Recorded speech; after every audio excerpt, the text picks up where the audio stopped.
Uncle Trump has one shot, one opportunity to stop the death of America.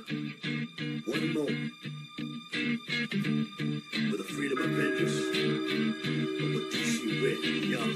Vivek's palms are sweaty, six big time.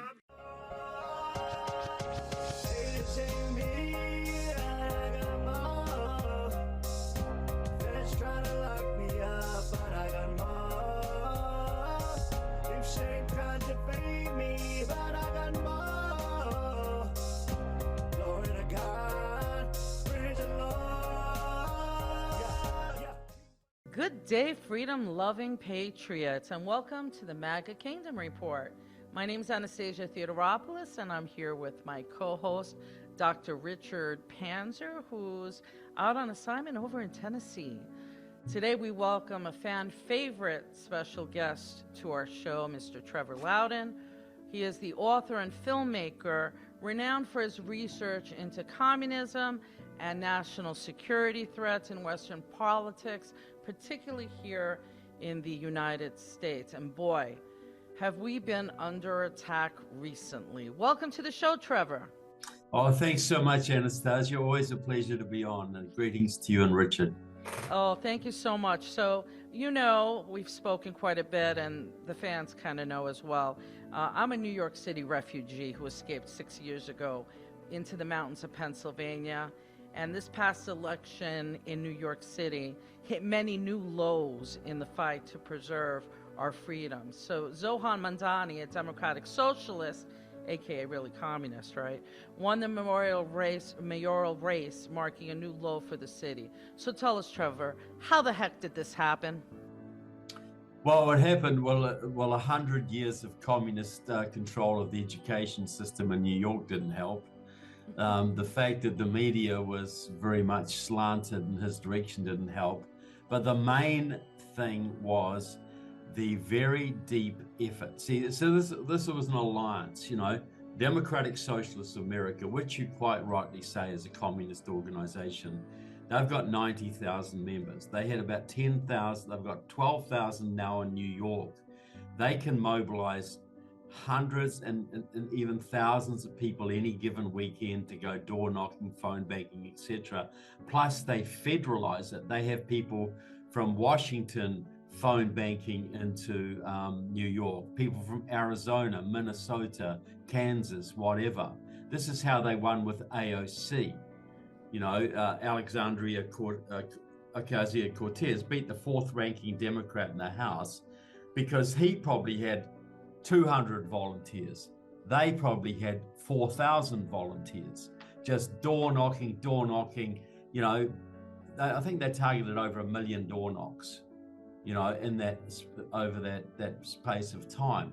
So they do it, plus they had all the other radical Islamic organizations. They had CARE involved, Students for Justice in Palestine, ICNA, ISNA, all these groups, plus Communist Party USA, plus Committees of Correspondence, plus Liberation Road. All of the communist groups just about were all involved in this campaign.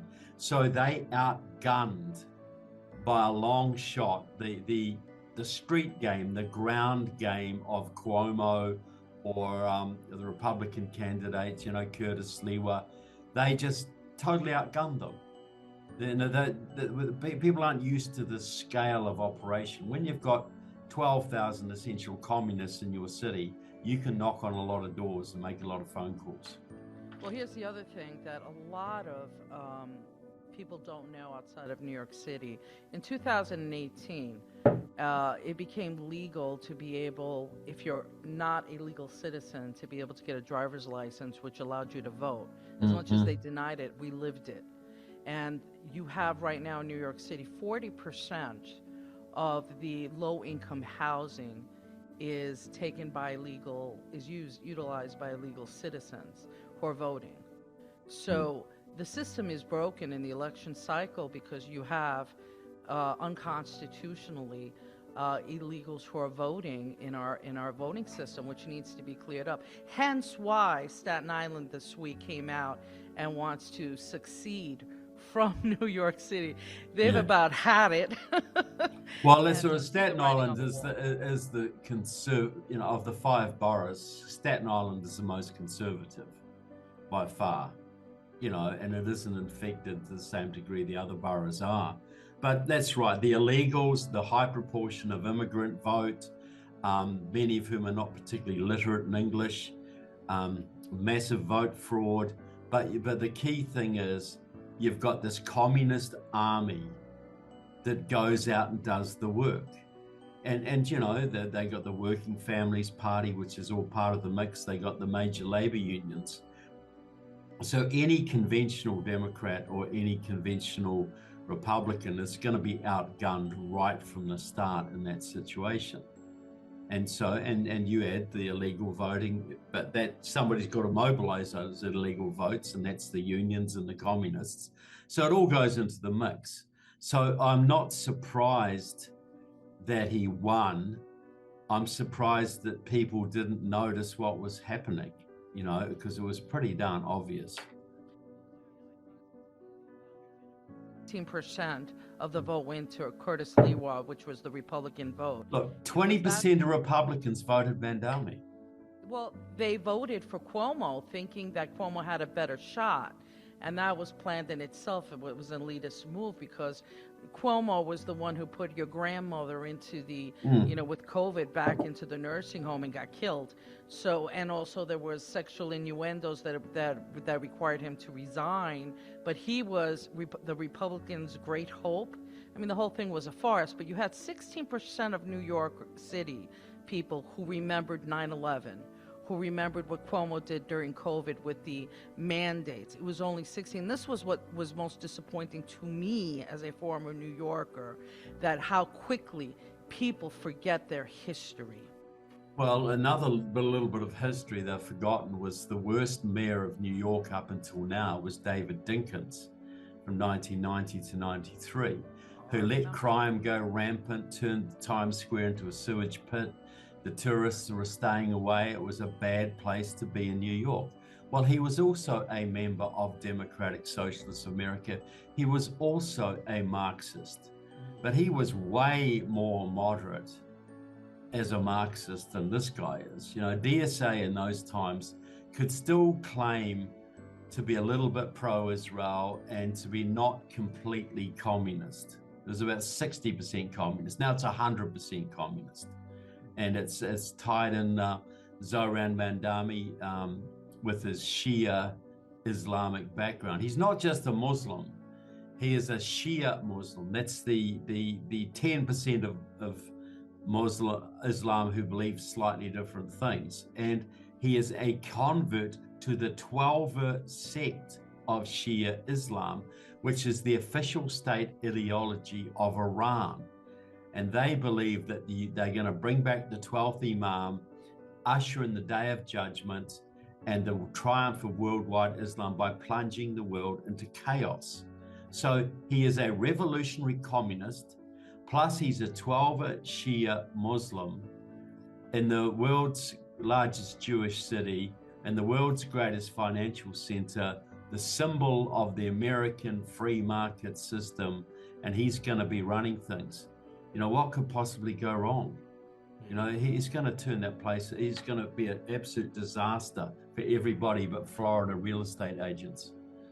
Yeah, absolutely. I mean, I think for a lot of people, they don't think about these issues. They think, about the affordability issue, not understanding that the more rent control you have, the more government providing so-called free stuff, then your economy is going to suffer. The more you defund the police, the more crime there will be, the less prosperity there's going to be because of the crime. So, I mean, they don't think about these issues. Yeah, who's going to pay for the free stuff? Like if you look at Detroit, for instance, that was once the most humming city in America. 2 million people, a dynamic, they call it a motor city not just because of the car industry, because it was a motor of economic growth. It was a dynamic city for music, everything. Then in the 60s, they had the communist-inspired race riots, caused a big exodus from downtown Detroit, took the tax base with it. Then they elected Coleman Young, a Communist Party member, posing as a Democrat who ruled the city for several years and absolutely destroyed the place. Absolutely into a total disaster. So that's communism wrecking a city like Detroit. Now you've got communism allied with radical Islam in control of the most important city in America. What do you think it's going to do? The companies are already leaving.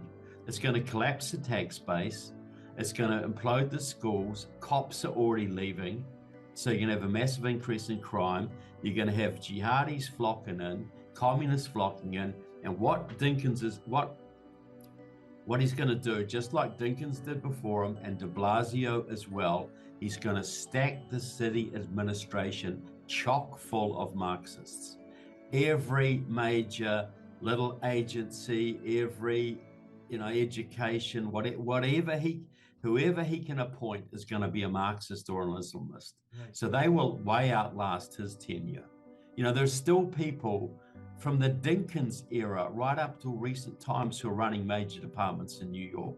There's many people from the de Blasio era, still another Marxist, still running major departments.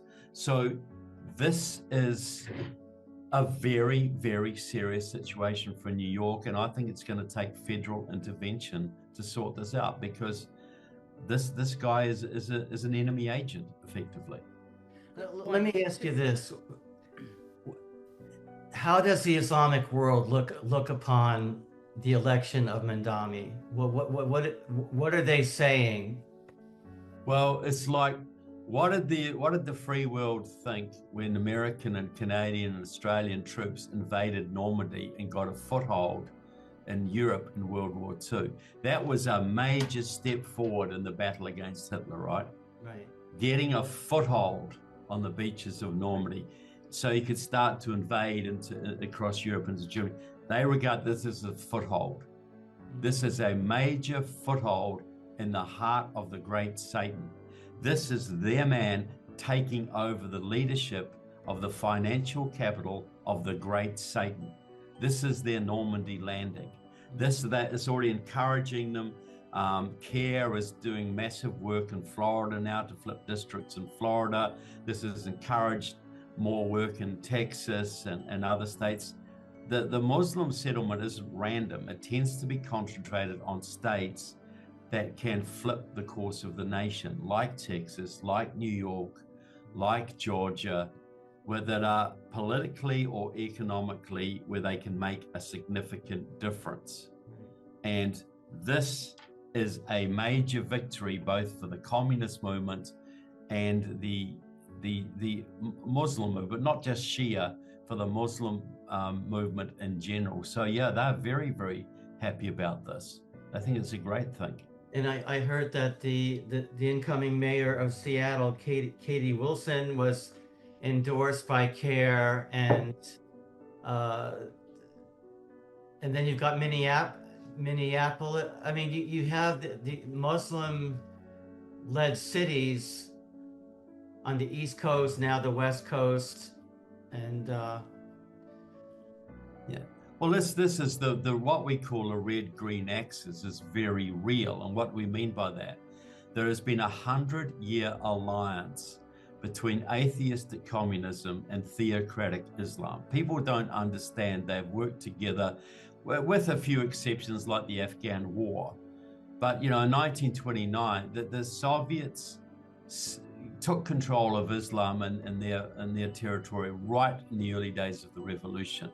In Egypt in 1929, the Muslim Brotherhood, which gave us Al-Qaeda and ISIS and several other Islamic terrorist organizations, was set up partially by the Egyptian Communist Party. And this alliance is very evident today, this alliance between communism and socialism or Marxism. Carlos the Jackal, the famous terrorist, Venezuelan terrorist who was behind several terrorist incidents in the 70s and is still in jail, said, America can only be brought down by an alliance of communism and radical Islam. That's what can bring America to its knees. So CARE, you mentioned CARE, that's the Council on American Islamic Relations. That is a creation of Hamas, the terrorist group that committed the atrocities in Israel on October the 7th, and has been a thorn in the side of the Israelis for many years. That CARE is a front for them, but it operates in America as a sort of civil rights organization. It's about the civil rights of Muslims, but it's run by Marxists. It works with Marxists. It collaborates with Marxists. Its founder, Nihad Awad, has a background in Hamas. He says he's a Hamas supporter. He's publicly said that. But he was also a leader of the General Union of Palestinian Students, the US affiliate of the World Federation of Democratic Youth, a Soviet front. He only switched to Hamas when the Soviet money dried up, when they collapsed in the early 90s. So you'll find many of these so-called Muslim leaders, you scratch a Muslim leader, you'll often find a communist. In Iran, most of the leaders of Iran were trained at the Patrice Lumumba school in Moscow. They were trained as communists, you know. You look at Black Lives Matter. People don't think that's a communist organization, right. You know. Well, CARE is a communist organization. The leadership of Iran, supposedly Muslim, are communists. They use these racial and ethnic groups to spread the communist method, the communist goals, by another name. It doesn't mean that every Muslim terrorist understands he's working for the communists, but a lot of them are. You know, I was surprised to see several Muslim leaders, and tell me if this is representative or not, bad-mouthing capitalism. I wasn't aware that Muslims. What is your understanding of the Muslim doctrine? Is there a Muslim doctrine about capitalism? Well, it's a Muslim doctrine about everything. Yeah. You know, they for instance, it's forbidden in Islam to charge interest, money at interest rates. So they have all sorts of sophisticated banking mechanisms to effectively do the same thing without calling it interest, But look, Islam is a very top-down political religion. Look, some people have said, only half jokingly, communism is a religion masquerading as a political philosophy. Islam is a political philosophy masquerading as a religion. Look, Sharia law, which is the central law of Islam, it's Allah's law on earth. It has rules for everything, from how you go to the bathroom, to what diameter stick you can beat your wife with, to to how you conduct your life socially. Everything is dictated to a degree that in Christian countries would be found very, very strange, very strange indeed. So it's very communism, despite its talk about being for the workers and the common man, is a top-down dictatorial system. So you got two top-down dictatorial systems, both collaborating, both wanting to destroy the West, because especially a free constitutional America, that is the major impediment to A, world communism, and B, world Sharia. Trevor, so they work together. Yeah, I think you hit it right on the nose, because one of the reasons why I think the media and everybody else has been attacking President Trump so much and the whole America First movement and the MAGA is because President Trump is proving that capitalism is really the pinnacle point for freedom for Americans. And we know just alone from the tariffs that he has already raised $3 trillion. And every American is going to get $2,000 back, and the rest is going to go back to pay to our debt, which is incredible. Yeah, absolutely. So you're not seeing it in the news, but instead, because he's a representative of capitalism, he's being attacked. And because they did not expect him to be in, it's almost as if they're doing a fast forward. Like, we got to rush to get this ideology through. The plan has got to be rushed. Look, Trump forced them to come out of the open and accelerate their plans because they knew if he's successful, he could roll back 50 years of work. You know, it's really, the communists were very close to taking this country, and the Islamists have made huge strides. But Trump could roll a lot of that back and has rolled a lot of that back. Just one little point. I did use it before, but I try never to use the word capitalism because that is actually a smear invented by Karl Marx. That was a smear term. I used the American free enterprise system because, you know, we all love the family farm, the family business, the innovative, creative person. But capitalism is seen as the big faceless corporation, the, you know, foreclosing on your grandmother's property and all this kind of thing. That's, to me, that's corporate socialism. You know, capitalism to me is what has been partially snuffed out in America. It's the family farm, it's the farmer's market, it's the guy who starts, or the family that starts a business and gets to the top of their field. It's innovation and tech. But it's not this big stultifying corporate capitalism, which was made famous by Mussolini's Italy, is what is, you know, how the Chinese Communist Party runs things now. But it's just a point I make. I don't like to use a Marxist slur. No, that's a good point. You know, to name our system, because capitalism's got a bad name. The American free enterprise system, that's got a good name, even with a lot of socialists. You know, it is true that there are a lot of big corporations that are working closely with Communist China. Yeah. And they helping to develop their surveillance system. Yeah. And my understanding is that in the UK, correct me if I'm wrong, the UK has the most extensive surveillance system of any country outside of China, and seems to be punishing, native British citizens for expressing concern about the number of unvetted migrants and Muslim advocates. Can you talk about that if you can for a second? Well, that's a very important point because, you know, Britain is regarded as where free speech was invented. Right. You know, where with Magna Carta and the Great Revolution of 1688, that's where free speech reached its greatest flowering, and now it's been snuffed out. Well, you know, the problem in Britain is you've got the Labour government is run by communists essentially and Fabians. Every British Labour Prime Minister has been a Fabian socialist, everyone, including the current one. The Communist Party of Britain has huge hooks into the British Labour Party, but you've got the Chinese in recent years have made big inroads into the Conservatives, particularly under Rishi Sunak. You know, that's why they got rid of Liz Truss so quickly, because she was there 6 weeks. She was a genuine conservative.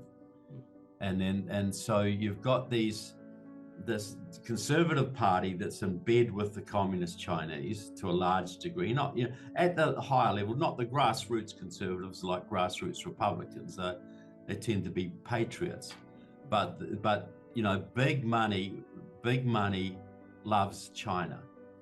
You know, Bill Gates loves China. A lot of wealthy people love China because they see China as the model going forward, where you have business, but you control the pesky people. You don't want the pesky people passing laws against your business or anything like this. So instead, it's a very cozy arrangement. And that has allowed that combination of massive Chinese influence through the Conservative Party and the Marxist influence through the Labour Party has allowed for the Chinese technology to be introduced, and it almost getting to the stage where we got a Chinese social credit system where everybody's monitored, your Facebook posts are monitored, you cannot criticize the Islamic population at all, because that's regarded as an insult and likely to create public disorder. So you've got a very frustrated British public seeing their girls being raped, seeing their people living off their taxes, seeing uncontrolled immigration, and they're frustrated, but they can't say a darn thing, because if you put something wrong on Facebook, you lose your job. And so this is a powder keg waiting to explode.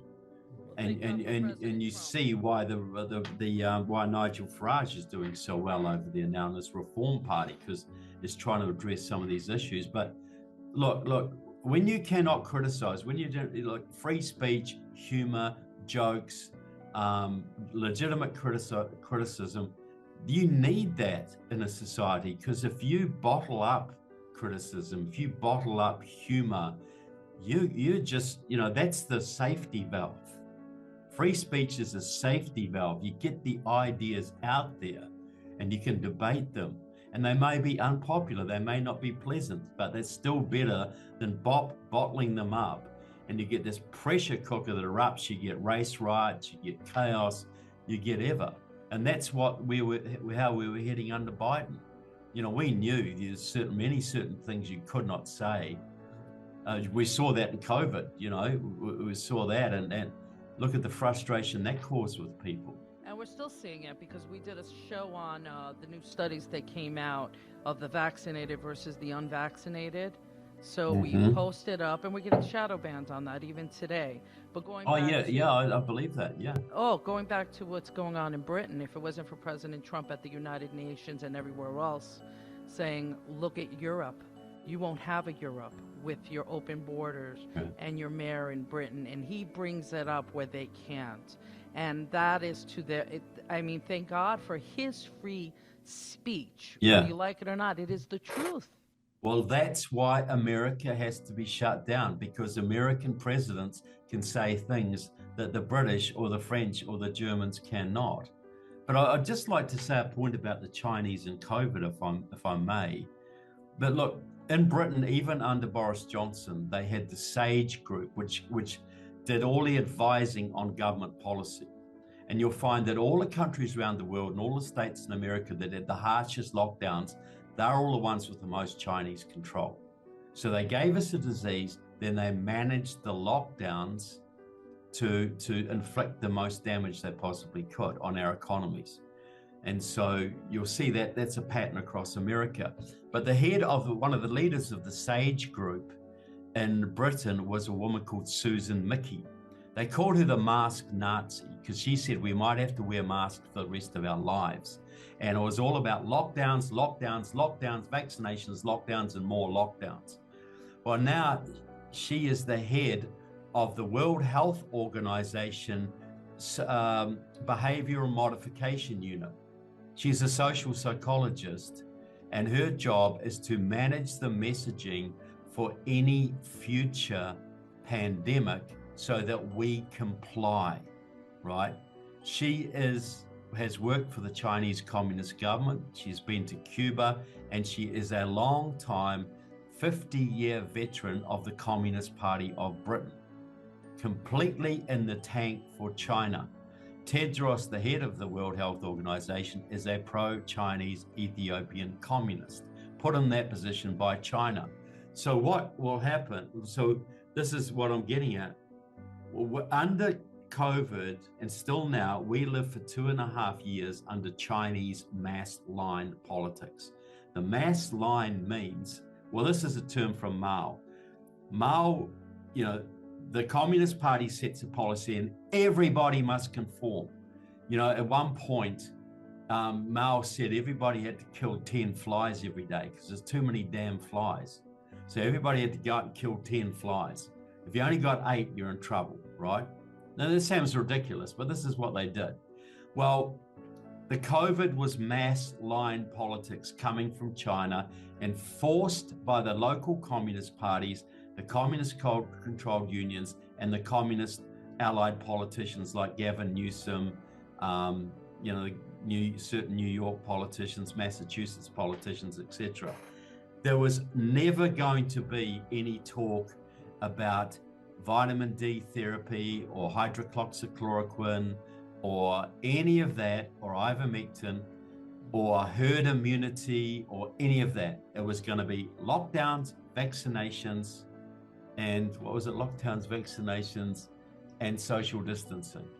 That was decided in China and enforced through the World Health Organization and across the entire globe. We lived for 2.5 years under Chinese mass line political thought.